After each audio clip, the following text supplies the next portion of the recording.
Boa noite, meus irmãos. A paz e graça do nosso Senhor e Salvador Jesus a todos. Louvado seja o nome do nosso Deus. Queridos, nesse momento nós iremos à presença do Senhor em oração. Nós vamos orar, colocar nossos corações diante de Deus. Queria cumprimentar também aqueles que nos assistem por meio das redes sociais. Que essa palavra possa ir ao encontro do coração daqueles que estão nos escutando ou nos escutarão.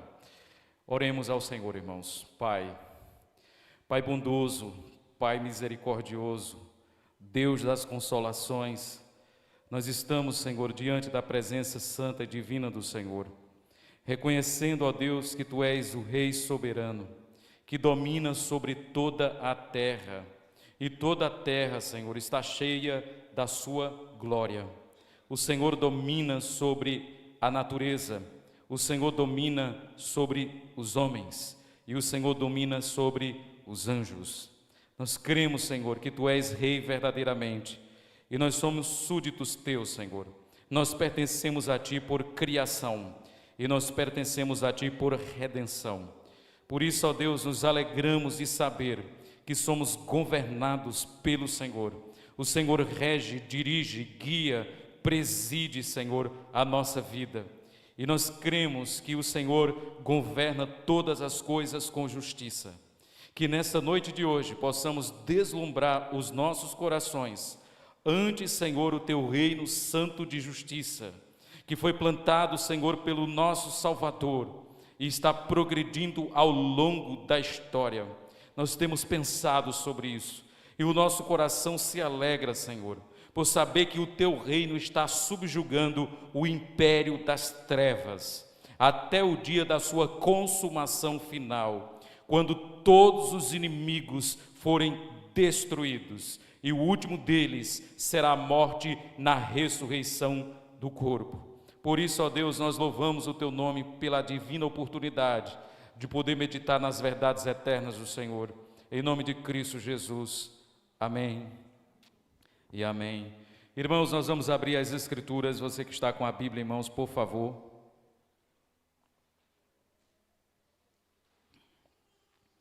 Abram a palavra do nosso Deus, as Sagradas Escrituras, aqueles que estão com a Bíblia em mãos. Quem não tiver uma Bíblia, arrume uma. E nós iremos, meus irmãos, nesse momento meditar no capítulo 13, por favor.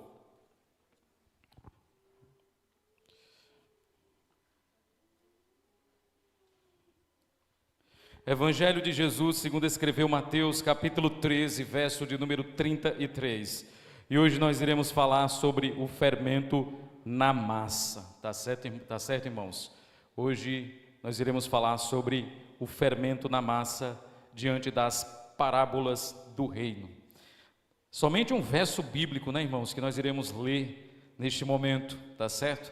Espero que você acompanhe a leitura aí em sua Bíblia, ou melhor, nós iremos todos, irmãos, em uníssono, vamos fazer a leitura do verso de número 33, todos. Disse-lhes outra parábola: o reino dos céus é semelhante ao fermento que uma mulher tomou e escondeu em 3 medidas de farinha, até ficar tudo levedado. Amém, irmãos? Somente esse verso bíblico. E espero em Deus que o Senhor possa falar aos nossos corações. Irmãos, nós estamos debruçando nossa mente, nosso entendimento nas parábolas do reino. As parábolas do reino foi contada por Jesus para ilustrar ensinos preciosos acerca do reino de Deus ou do seu domínio sobre a terra. Ele contou a parábola do semeador e deixou claro os frutos que o reino irá manifestar através da vida daqueles que serão salvos. Ele falou sobre a parábola do joio e do trigo, mostrando que no reino de Deus existe também sabotadores. E ele também falou sobre o grão de mostarda, mostrando que o reino de Deus está em franco crescimento. Ainda que ele sofra oposição, ele permanecerá crescendo até a sua consumação final. E agora ele vai falar sobre o fermento na massa. E o fermento na massa fala sobre a influência do reino de Deus nesse mundo. Enquanto a parábola do grão de mostarda fala do crescimento do reino, a parábola do fermento vai falar sobre a influência do reino neste mundo. Irmãos, o fermento nas Escrituras não tem uma conotação positiva. O fermento nas Sagradas Escrituras, ele tem uma conotação altamente negativa. Jesus disse certa feita para os seus discípulos: tomem cuidado com o fermento dos fariseus e dos saduceus. Não era o que fariseus e saduceus faziam bolo. Jesus estava falando ali da hipocrisia daqueles religiosos. Então, os discípulos deveriam tomar cuidado para não serem contaminados pela hipocrisia dos fariseus e dos saduceus e dos escribas. Portanto, meus irmãos, o fermento nas Escrituras, ele significa também hipocrisia. Outra questão negativa também, outro ponto negativo que o fermento também significa é o pecado. Gálatas capítulo 5, versículo de número 9, vai dizer que nós devemos nos abster do pecado, e vai comparar o pecado a um fermento.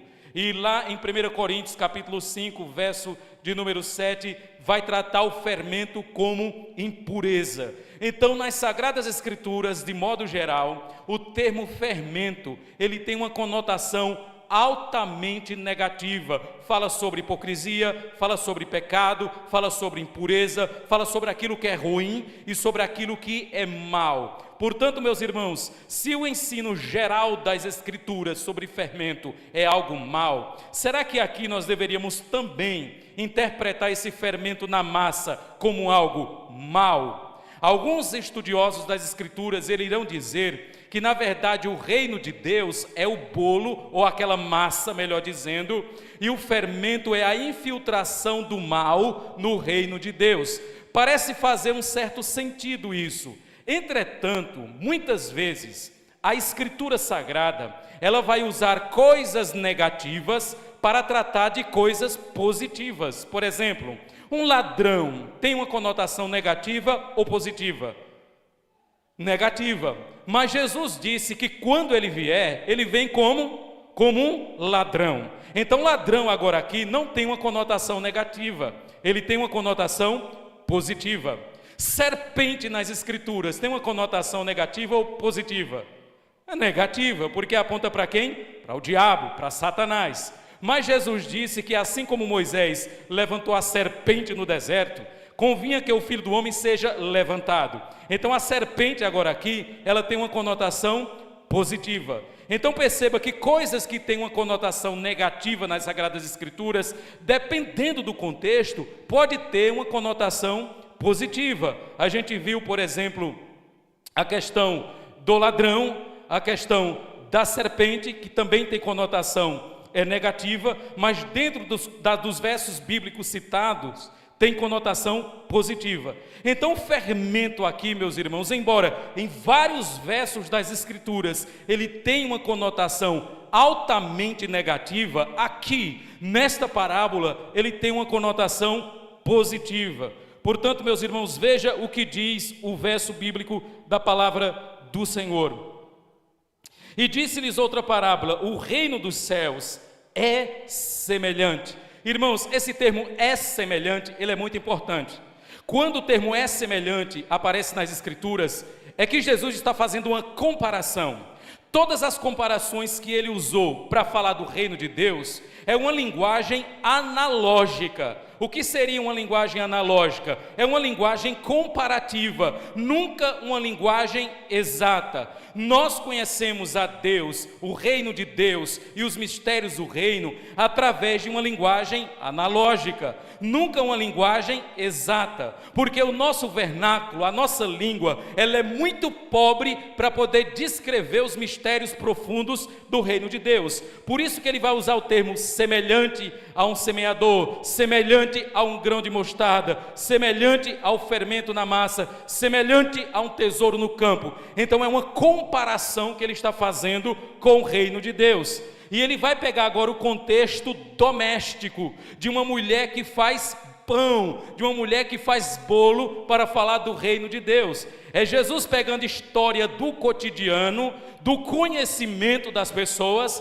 para falar sobre o reino de Deus. E ele vai dizer: é semelhante a um fermento que uma mulher tomou e escondeu em 3 medidas de farinha, até que tudo foi levedado. Meus irmãos, o reino de Deus aqui é o fermento ou é a farinha? E a mulher? E esse processo em que há um levedamento da massa, o que significa isso? Começa a fermentar e tudo fica levedado. O que é que está tratando aqui essa parábola? Da influência do reino de Deus neste mundo. Por exemplo, você lembra do dia da sua conversão? Você lembra do dia que você foi alcançado por Cristo? Lembra daquele dia que Cristo te convenceu do teu pecado? É como se Cristo tivesse introduzido na sua vida fermento, e você era uma massa, e aquele fermento que Ele introduziu na sua vida começou a mudar e influenciar todas as áreas da sua vida. Você lembra que um dia Jesus disse, alguém pode perguntar, onde está o reino de Deus? Ali? Aqui? E Jesus disse, não, o reino de Deus não vem com aparência visível, porque o reino de Deus está onde? Dentro de vós. O reino de Deus está onde? Dentro de vós. O reino de Deus começa em nós e se manifesta no mundo, porque é assim que Deus faz, irmãos. Deus trabalha primeiro em nós, para depois trabalhar através de nós. No dia da sua conversão, o evangelho, ele funcionou como um fermento que adentrou sua vida, e de forma sorrateira começou a mudar o seu coração. De forma invisível começou a trabalhar nas disposições da sua alma, e começou agora a influenciar várias esferas da sua vida. Porque, meus irmãos, quando verdadeiramente nós somos alcançados por esse evangelho, e o reino de Deus é plantado dentro de nós, isso vai causar mudanças em todas as áreas da nossa vida. Quando alguém é realmente convertido, todas as áreas da sua vida são afetadas, porque o fermento não afeta somente uma parte da massa, ele afeta a massa inteira. Da mesma forma que o evangelho na nossa vida afetou todas as áreas da nossa vida, a nossa vida moral, afetou a nossa vida familiar, a nossa vida no trabalho, todas as áreas da nossa vida é afetada pelo evangelho. O que significa isso? Se alguém verdadeiramente é convertido, ele está portando dentro dele o reino de Deus, e isso vai influenciar todas as áreas da sua vida. Ou seja, vai haver mudança, transformação, influência real na sua vida. O reino de Deus faz isso. Por que é importante falar isso, irmãos? Para que nós não venhamos cair naquele erro que algumas pessoas afirmam, que você pode ser um crente carnal, ou você pode ser um cristão não praticante, ou um evangélico não praticante. Um evangélico não praticante, meus irmãos, é um incrédulo. O evangélico não praticante é aquele que afirma fé em Cristo, mas sua vida não foi mudada, sua vida não foi transformada, ele não recebeu o fermento do reino de Deus na sua vida. Porque se ele tivesse recebido, mudanças começariam a acontecer na sua vida. Coisas que antes você amava, você vai passar a odiar. Coisas que antes você odiava, você vai passar a amar. Porque mudanças estão acontecendo dentro do seu coração por causa do evangelho. Portanto, não existe cristão não praticante, o evangélico não praticante.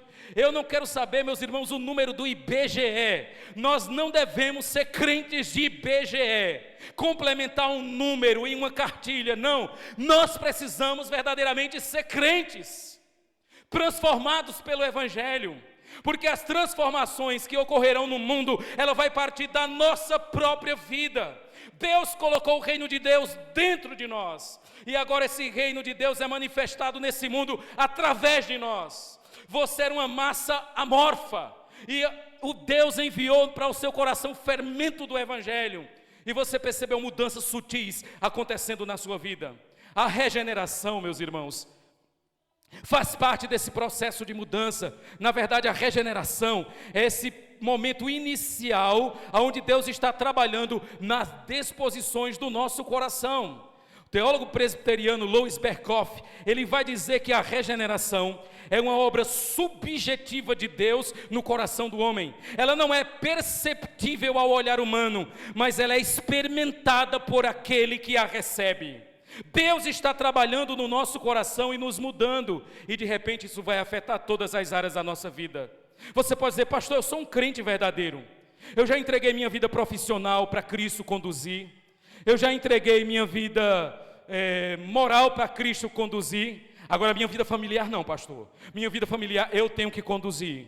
Meus irmãos, o fermento, ele leveda toda a massa, não só uma parte da massa, mas toda a massa. Toda a nossa vida é afetada pelo Evangelho, toda a nossa vida é afetada no momento da nossa conversão.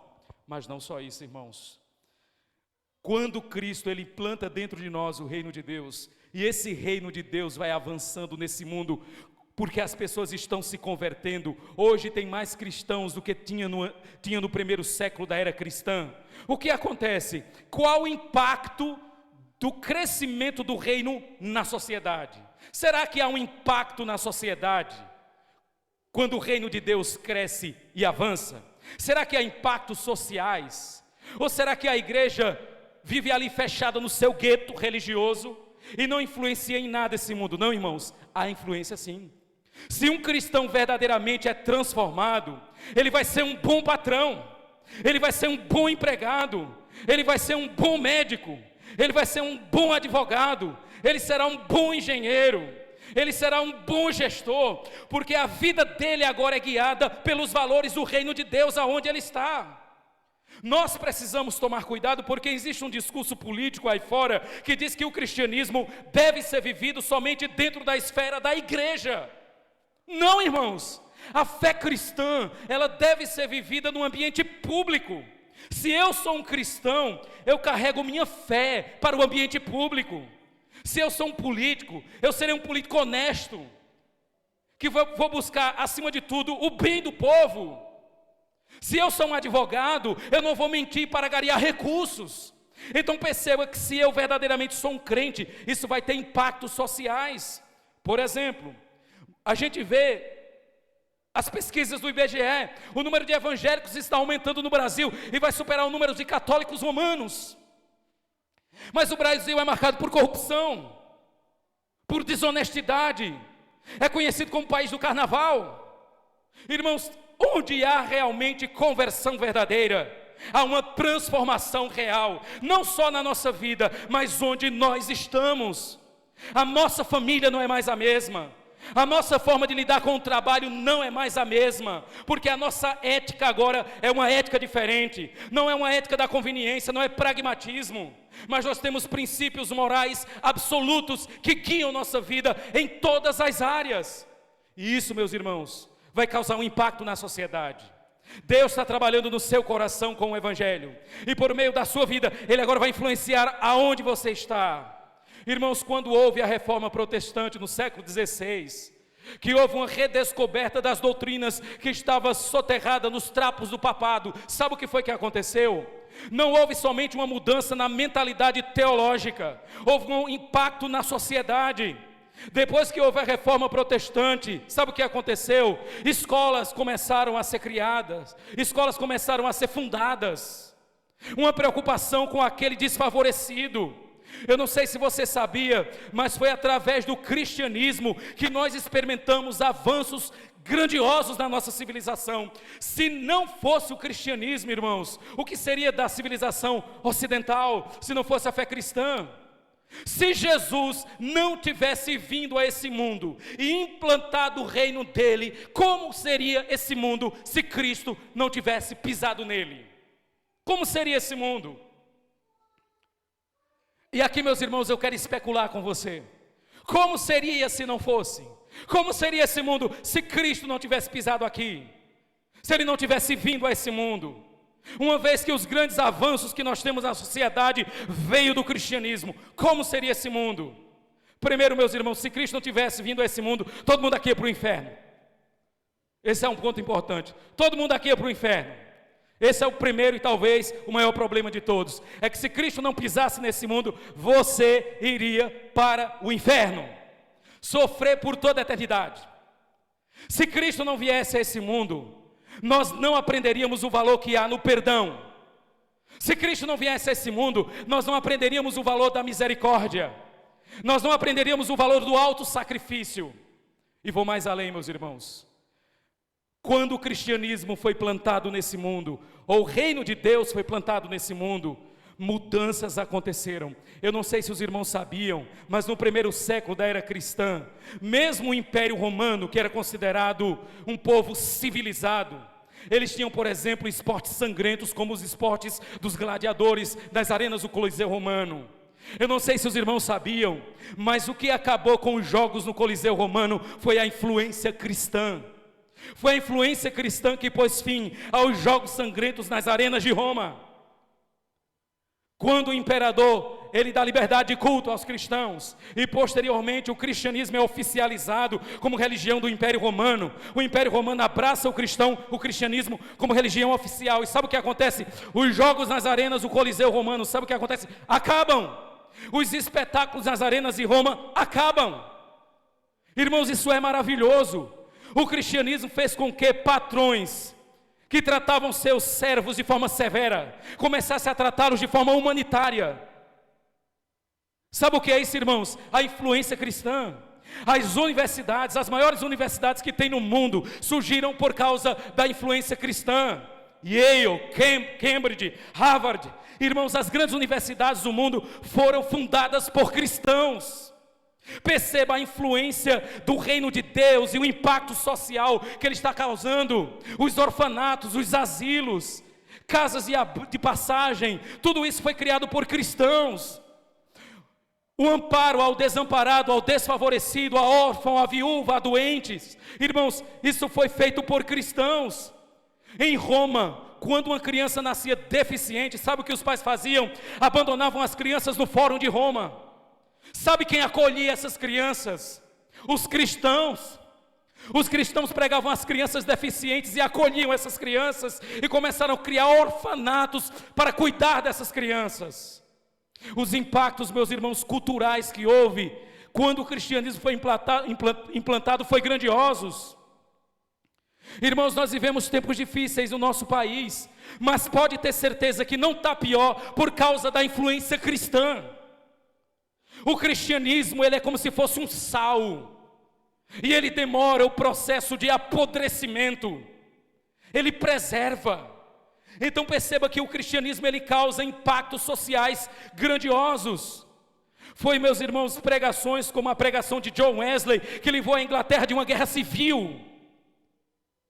Foi, por exemplo, o pastor batista Martin Luther King, que lutou contra a segregação racial nos Estados Unidos. Foi um homem chamado William Wilberforce, que foi considerado um dos maiores abolicionistas da escravidão na Inglaterra. E sabe quem eles eram? Cristãos. Se a mulher hoje tem um valor, o valor que ela tem é por influência, sabe de quem? Do cristianismo. Porque a sociedade no tempo de Jesus era altamente misógina. Jesus, ele dá uma importância muito grande à mulher. É Jesus que diz que o marido tem que morrer pela esposa, através do apóstolo Paulo. É Jesus que conversa com a mulher samaritana e revela para ela que ele é o Messias, de forma clara e contundente, como ele não fez para nenhuma pessoa. A primeira testemunha da ressurreição de Jesus é uma mulher, Maria Madalena. Sabe o que é isso? É Jesus livrando as mulheres das correntes da misoginia. Então, se hoje a mulher tem um valor, sabe o que é isso? Influência cristã. Se não há mais escravidão, sabe o que é isso? A influência cristã.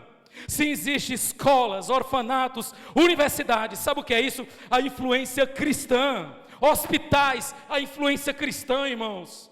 E tem gente que ainda diz que o cristianismo, ele só está preocupado em salvar a pessoa e levar para o céu. Essa é a principal missão da igreja. Entretanto, quando Cristo salva você, ele não leva você para o céu imediatamente. Você ainda permanece nesse mundo. E você agora vai influenciar esse mundo. Irmãos, isso é muito importante. Um cristão, ele não pode ser um agente secreto do reino de Deus. Eu estou em um lugar, pastor, mas até hoje ninguém descobriu que eu sou crente. miserável. Você tem que testemunhar de Cristo. As pessoas têm que olhar para a sua vida, para a sua palavra, para o seu comportamento, para a sua conduta e dizer: ele é um crente. Não basta se vestir de crente, colocar uma saia bonita de crente, um coque de crente, um paletó de crente. Não, você tem que ser um crente mesmo, não um incrédulo disfarçado. Se você realmente é um cristão verdadeiro, sabe o que vai acontecer? Aonde você está, vai haver impacto e não tem jeito. Porque, irmãos, nós somos usados por Deus como fermento. Perceba que Deus coloca o reino dele dentro de nós, e ele começa a fermentar e mudar a nossa vida, e agora ele nos insere no mundo como um fermento, para causar impactos sociais na sociedade. Irmãos, é impossível. Como é que o cristianismo pode crescer em um lugar, e no lugar onde o cristianismo está crescendo, a imoralidade também está crescendo? A promiscuidade está crescendo, a corrupção está crescendo, a devassidão está crescendo. Não, irmãos, se o cristianismo realmente está crescendo, ele está subjugando as forças do mal. Eu queria nessa noite de hoje que você entendesse que o cristianismo, ele traz impactos sociais. Irmãos, nós estamos vivendo tempos difíceis em nosso país, não tenha dúvida disso. Só não está pior por causa da fé cristã. Irmãos, aonde a fé cristã chegava, causava mudanças. Quando os cristãos começaram a evangelizar os povos pagãos, sabe o que foi que aconteceu? Mudanças radicais. Irmãos,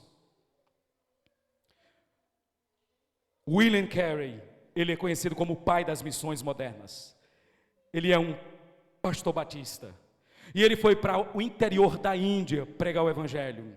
E onde ele foi pregar um evangelho, tinha uma cultura que quando o homem morria, a mulher tinha que ser sacrificada. Olha que cultura perversa. Se o homem morria, a mulher tinha que ser sacrificada. Sabe por quê? Porque a mulher é considerada posse do homem. Então, se o homem morresse, ela deveria morrer também. O inverso não acontecia. Mas se o homem morresse, a mulher tinha que morrer. Era uma cultura altamente sangrenta. E com as pregações de William Carey, sabe o que aconteceu? Houve uma mudança nessa cultura. As viúvas agora foram preservadas. Elas não morriam mais por causa da morte do marido. Sabe o que é isso, irmãos? A influência cristã. Quando o evangelho chega, por exemplo, em uma tribo indígena, onde tem prática de poligamia, sabe o que acontece? A poligamia começa a cessar.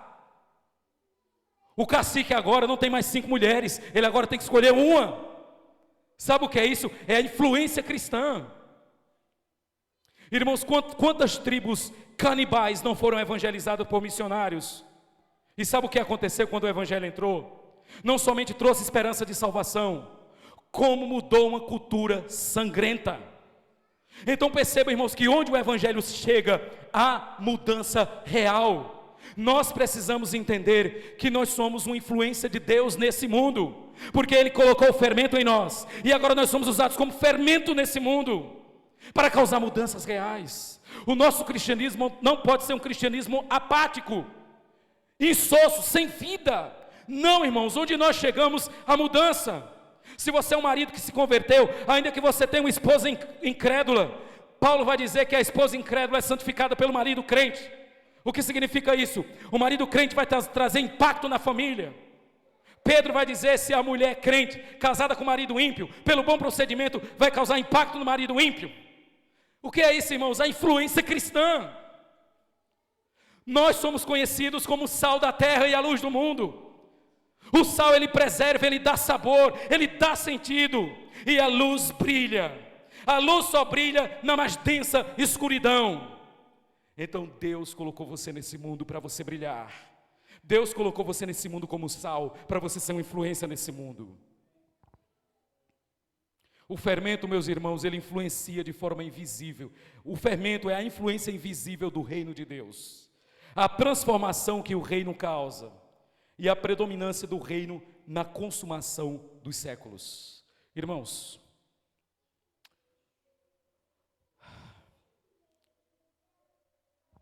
quanta mudança teria no nosso cenário político brasileiro se nós tivéssemos políticos que são realmente cristãos?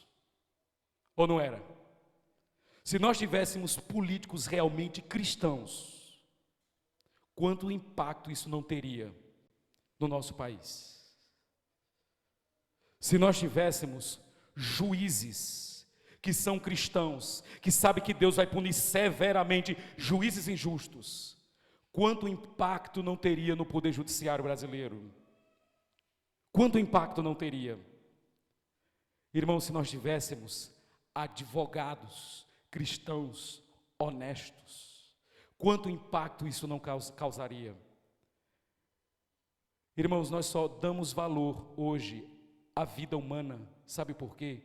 Por causa do cristianismo. Nós vivemos uma sociedade aborteira. E sabe por que não está pior? Por causa da influência cristã. Por causa da influência cristã. Se o nosso país fosse predominantemente um país ateu, a carnificina de crianças ia ser pior. Mas a influência cristã, ela acaba freando agendas malignas e maquiavélicas. Algumas considerações para nós, irmãos. A primeira delas é que o avanço do reino de Deus nesse mundo trará impactos sociais, culturais, educacionais. Não existe cristãos IBGE. Irmãos, deixa eu falar uma coisa para vocês. Por um bom tempo, a igreja cristã, ela achou que a salvação de Cristo, ela somente tira a nossa alma do inferno e nos conduz à eternidade. E nós ficamos nesse mundo esperando o dia da nossa morte para se encontrar com Cristo. Mas até o dia que você vai se encontrar com Cristo, talvez seja rápido, talvez não seja, você está vivendo nesse mundo. E onde você está, você é uma testemunha viva de Jesus Cristo. Irmãos, nós não precisamos criar uma cultura evangélica. Nós não estamos aqui para criar uma cultura evangélica nesse mundo. Essa não é a nossa missão. Vamos criar agora um grupo de advogados evangélicos e médicos evangélicos e juízes evangélicos e políticos evangélicos. Não é isso, irmãos. Nós podemos ser e exercer atribuições em várias esferas da sociedade e darmos um bom testemunho de cristão naquele ambiente ali. Seja testemunhando de Cristo através daquilo que nós fazemos, seja exercendo profissões de forma honesta. Por exemplo, já imaginou um médico que realmente é um cristão, comprometido com as verdades do reino? Ele jamais será um propagador de aborto. Quanto impacto isso não vai causar? Quanto impacto isso não vai causar na sociedade? Portanto, meus irmãos, o avanço do reino de Deus, ele vai causar mudanças sociais. Irmãos, os avanços científicos e tecnológicos que nós temos veio por causa de influência cristã. Os grandes cientistas da história da humanidade eram cristãos. Algumas pessoas dizem que o cristianismo é contra a ciência. O cristianismo não é contra a ciência. O cristianismo é contra o cientificismo. Porque a ciência em si, o conhecimento da criação de Deus, ele é lícito, nós podemos ter esse conhecimento. Aí tem gente que diz, não pastor, para mim não houve avanço nenhum no mundo, para mim está tudo do mesmo jeito. Houve avanços, não tem como você dizer que não houve avanços.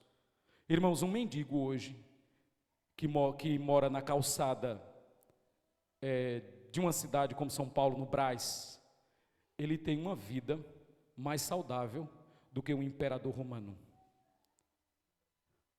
Pastor, como? Eles têm acesso à saúde, eles têm acesso à vacina, eles têm acesso a antibiótico. Imperadores romanos morriam de sífilis, sem nenhum apoio médico. Não, pastor, hoje está pior do que era antes. Você já imaginou? Você está dentro de um espetáculo, onde pessoas são trucidadas por feras e leões. Na nossa realidade hoje, você vê isso acontecer em algum lugar?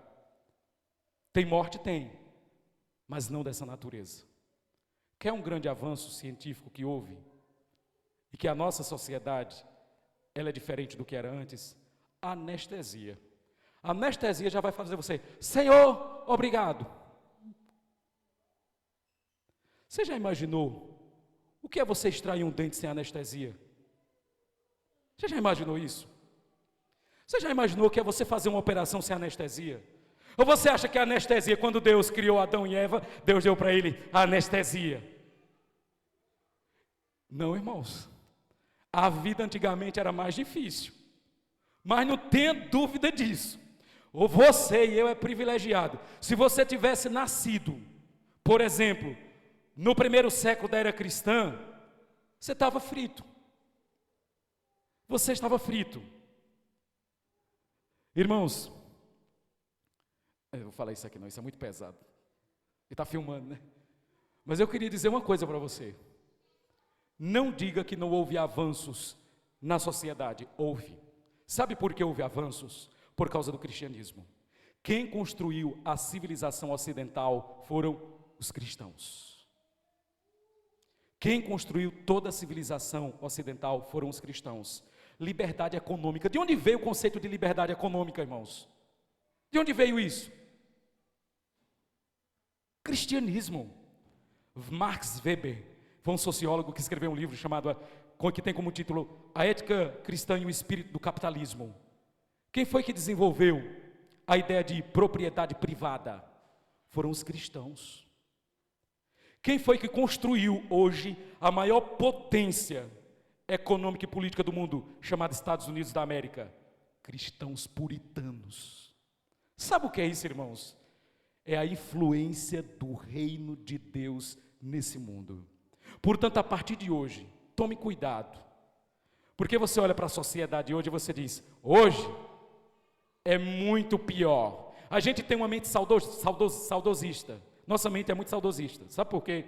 Porque a gente olha para o passado e a gente tende a dizer, não, lá atrás era muito melhor. Irmãos, não diga um negócio desse não. Tinha coisas boas no passado? Tinha. Mas eu duvido você querer ter nascido naquele tempo, que não tinha nem anestesia. Você não podia nem uma UBS. Você não tinha uma medicina avançada. Hoje nós temos, irmãos, muitas facilidades que o avanço tecnológico nos trouxe. Claro, junto com as facilidades, desafios. Mas os desafios contra a nossa natureza humana pecaminosa, eles sempre existiram. Ah, pastor, hoje você vê que existe paradas LGBTQIA+. Antigamente não tinha isso, porque você não conheceu os gregos. Você não conheceu os gregos. Para você ser um cidadão grego, você tinha que ter uma experiência homossexual.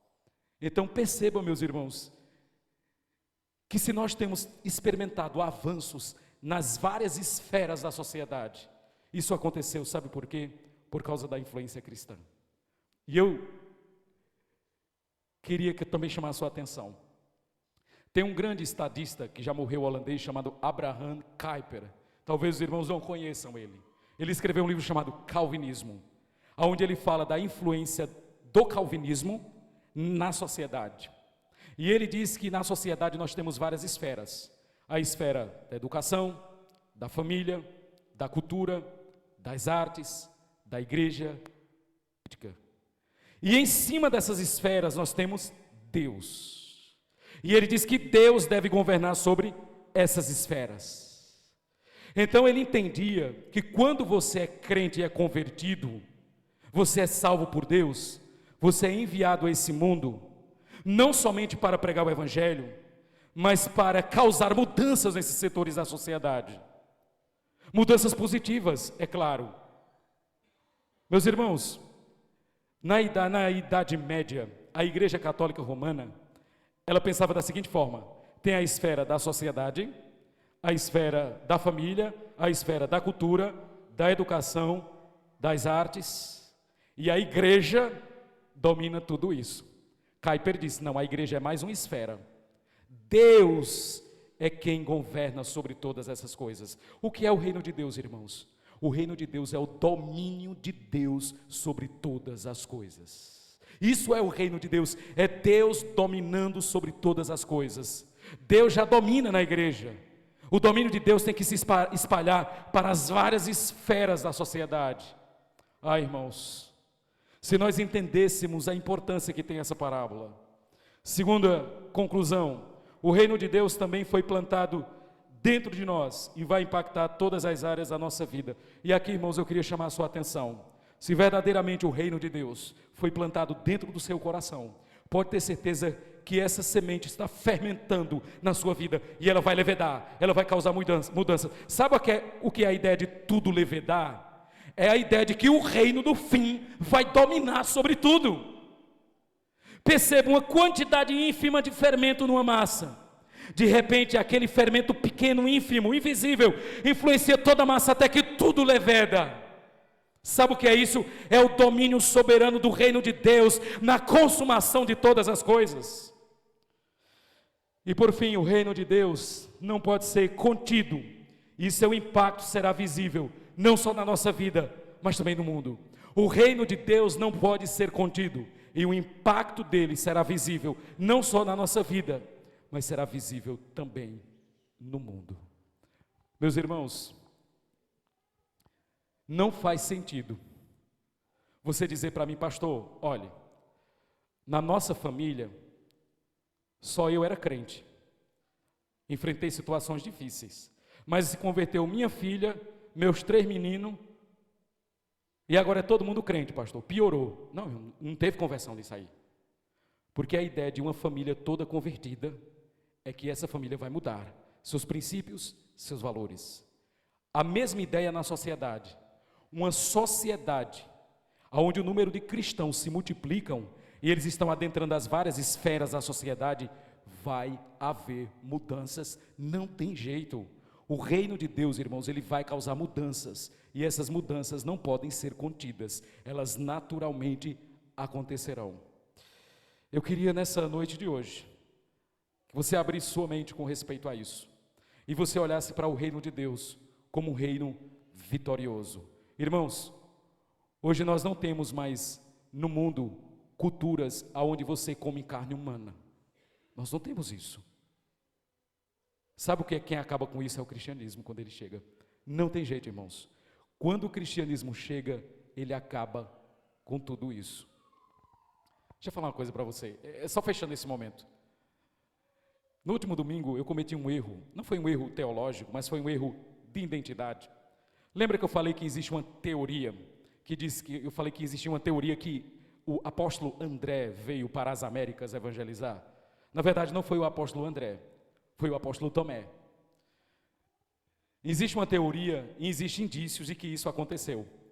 Irmãos, os apóstolos foram enviados para todo mundo civilizado. Os apóstolos foram martirizados. Existe uma teoria muito bem fundamentada, que é possível que esse apóstolo de Jesus, ele pisou nas Américas. Quando eu falo América, eu falo Brasil, eu falo as regiões aqui da América do Sul. Sabe por quê? Porque quando os portugueses cristãos chegaram no Brasil e tiveram contato com os índios civícolas, e eles não tinham como se comunicar porque a língua era diferente, tinha pegadas numa pedra, que eles guardavam aquelas pegadas como se fosse uma espécie de relíquia.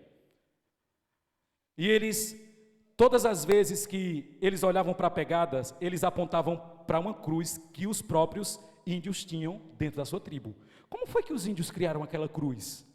Isso é interessante isso. Se o evangelho nunca veio no Brasil, nunca chegou aqui, como eles tinham esse sinal da cruz como algo sagrado? Como eles tinham o sinal da cruz como algo sagrado? Então eles apontavam para as pegadas e apontavam para a cruz. Isso está registrado nos livros de história, de pré-história. E é interessante, irmãos, que os portugueses que vieram ao Brasil testemunharam isso. E quando eles começaram a se comunicar com os índios, sabe qual era o nome que os índios diziam do homem? Eles começaram a se comunicar e falaram que veio um homem pelo mar. E ele tinha uma túnica e barba grande. E o nome dele era Sumé. Era o nome que os índios davam. Como eles, por causa do seu dialeto, eles não conseguiam usar o termo Tomé, então eles usavam o termo Sumé. Então todas as vezes que eles apontavam para pegadas, era uma pegada deixada por Tomé, e eles apontavam para a cruz. E nessas tribos, sabe o que aconteceu?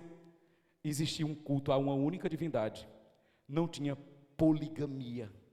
Olha que interessante, que era comum entre os indígenas. Não tinha poligamia, existia culto a uma divindade. Então, quando os portugueses começaram a se comunicar com os índios, eles falaram que esse homem chamado Sumé falou que existe um único Deus. e que casar com mais de uma mulher é errado. Irmãos, os indícios estão aí. Eu não sei se isso é verdade, mas a gente tem muitos indícios de que isso aconteceu. Veja, se verdadeiramente essa teoria está correta e isso aconteceu, uma coisa eu queria chamar a sua atenção. Se verdadeiramente Tomé pisou nas Américas e ele pregou o evangelho, ele mudou toda a cultura de uma tribo. Toda a cultura. Tirou todo o culto a N divindades que existia. E já imaginou uma tribo de índio onde existe a monogamia? Irmãos, eu quero dizer para você com tudo isso que o evangelho causa mudança real na vida do homem, na vida do ser humano. Eu queria, e detalhe, só para encerrar, e eles registraram também relatos de que ele colocava as mãos em doentes e os doentes nas tribos eram curados. Os discípulos de Jesus fizeram milagres e milagres extraordinários. A gente não pode se esquecer disso. Eu não sei se essa teoria ela é correta, mas é uma teoria que existe muitos registros históricos disso. Existem teses que foram desenvolvidas por acadêmicos para provar que ele pisou nas Américas. Portanto, se você colocar no YouTube, no Google, seja lá onde for, Tomé, o apóstolo das Américas, você vai ver uma série de relatos sobre isso. Eu queria nessa noite de hoje orar por sua vida, orar por nós. Queria que você ficasse de pé.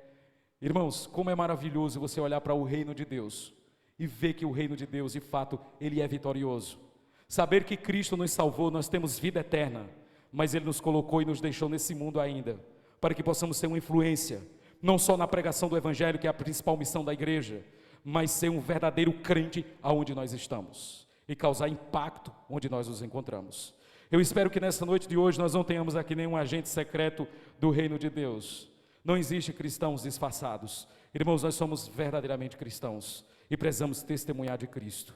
Senhor nosso Deus e Pai, nessa noite de hoje eu quero colocar em Tuas mãos a vida do Seu povo. Quero apresentar, ó Deus, ao Senhor a vida de cada um de nós. Pedir, ó Deus, que o Senhor nos faça entender o impacto que o Teu reino tem na nossa própria vida. E o impacto, ó Deus, que uma vida transformada tem na sociedade. Que possamos compreender, ó Deus, que o Teu reino está avançando ao longo do tempo, ao longo da história. E a influência desse reino na sociedade, na família, na política, na cultura, na educação, é perceptível, Senhor. Os avanços culturais, educacionais, tecnológicos, tudo isso advém, ó Deus, por causa da influência do cristianismo. Por isso, ó Deus, nós Te louvamos, porque sabemos que o Teu reino está causando impactos poderosos na sociedade. Ainda que a nossa principal missão como Teu povo, como igreja, não seja redimir as esferas sociais, mas sim pregar o Evangelho, sem dúvida, Senhor, quanto mais cristãos se converterem, quanto mais o Evangelho tiver curso numa sociedade, mais mudanças reais acontecerão nessa sociedade, que possamos compreender essas verdades, e à luz disso, Senhor, verdadeiramente vivermos a vida cristã para a Tua glória. Eu oro a Deus por pessoas aqui, que trabalham num ambiente hostil, que eles possam ser sal e luz nesse ambiente. Eu oro a Deus por pessoas em nosso meio, que estejam passando por momentos difíceis no seu lar, que eles possam continuar sendo sal e luz no seu lar. Eu oro a Deus para que o Senhor levante pessoas no nosso meio, que possam, ó Deus, ser bons profissionais nas diversas esferas da sociedade, e que eles possam entender que o Senhor é soberano, e que governa sobre todas as esferas da nossa sociedade, Pai. Obrigado por tudo, obrigado por esse momento. Aplique Tua verdade em nosso coração, no nome de Cristo Jesus, amém. Glória ao nome do nosso Deus, irmãos. Nesse momento, irmãos, pode sentar, nós iremos seguir com a administração do sacramento da ceia do Senhor.